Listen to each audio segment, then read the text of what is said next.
சீனாவின் டீப்சீக் என்ற புதிய ஏஐ ஸ்டார்ட் அப் நிறுவனம் உலகளாவிய தொழில்நுட்பத் துறையை குறிப்பாக சிலிகான் வேலியை அதிர வைத்துள்ளது.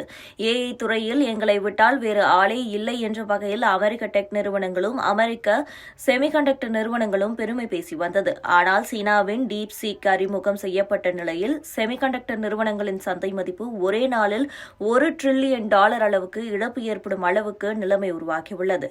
ஹெட்ஜ் ஃபண்ட் மற்றும் ஏஐ துறையில் முக்கியமான நபரான லியாங் வென்ஃபெங் நிறுவிய நிறுவனம்தான் இந்த டீப்சீக். சாட்ஜிபிடி, ஜெமினி, லியாமா போன்றவற்றுக்கு போட்டியாக அறிமுகம் செய்யப்பட்டதுதான் இந்த டீப்சீக் அறிமுகம்.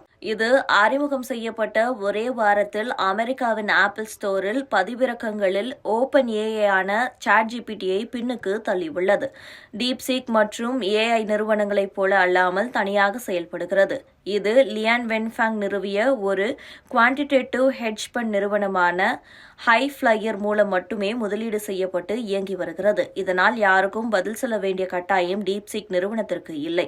டீப்சீக் V3 எனப்படும் புதிய ஏஐ மாடல் சாட்ஜிபிடி, ஜெமினியை காட்டிலும் மிகவும் சக்தி வாய்ந்ததாக இருப்பது மட்டுமல்லாமல் ஓபன் ஏஐ, கூகுள் போல அதிகப்படியான வன்பொருள் அதாவது ஹார்ட்வேர் கட்டமைப்பு இல்லாமல் எளிய கட்டமைப்பில் இயங்கக்கூடிய வகையில் உருவாக்கப்பட்டுள்ளது.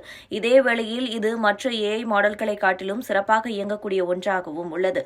இதனால் செமிகண்டக்டர் சிப் துறை அதிக அளவில் பாதிக்கப்பட்டுள்ளது.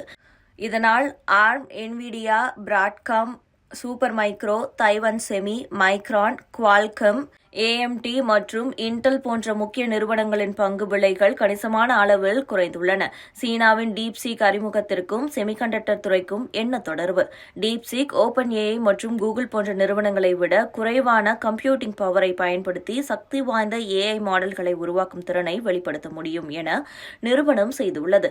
இதன் மூலம் செமிகண்டக்டர் துறையில் டீப்சீக் பெரும் தாக்கத்தை ஏற்படுத்துகிறது. அதாவது ஓபன் ஏஐ மற்றும் கூகுள் போன்ற நிறுவனங்கள் தனது ஏஐ மாடலை 100 சிப் கொண்டு செயல்படுத்தினால் சீனாவின் டீப்சீக் வெறும் 50 சிப்புகளை வைத்தே இவ்விரண்டு காட்டிலும் சக்தி வாய்ந்த ஏஐ மாடல்களை உருவாக்கியுள்ளது. இதனால் இனி வரும் காலத்தில் செமிகண்டக்டர் சிப் தேவை ஏஐ துறையில் குறையும் என கணிக்கப்பட்டுள்ளது. இதனால் என்விடியா போன்ற நிறுவனங்களின் உயர் செயல்திறன் கொண்ட சிப்களுக்கான தேவையை குறைக்கக்கூடும் மற்றும் பல நிறுவனங்கள் ஏஐ மாடல்களை உருவாக்க குறைந்த அளவில் மட்டுமே செயல்படும். இதனால் சிப் தயாரிக்கும் நிறுவனங்களின் வர்த்தகம் பாதிக்கப்படும். இதன் மூலம் அமெரிக்க சந்தையில் திங்கட்கிழமை வர்த்தகம் துவங்கும் போது செமிகண்டக்டர் துறையில் மட்டும் சுமார் $1 டிரில்லியன் மதிப்பிலான சந்தை மதிப்பு இழக்கக்கூடும் என எதிர்பார்க்கப்படுகிறது.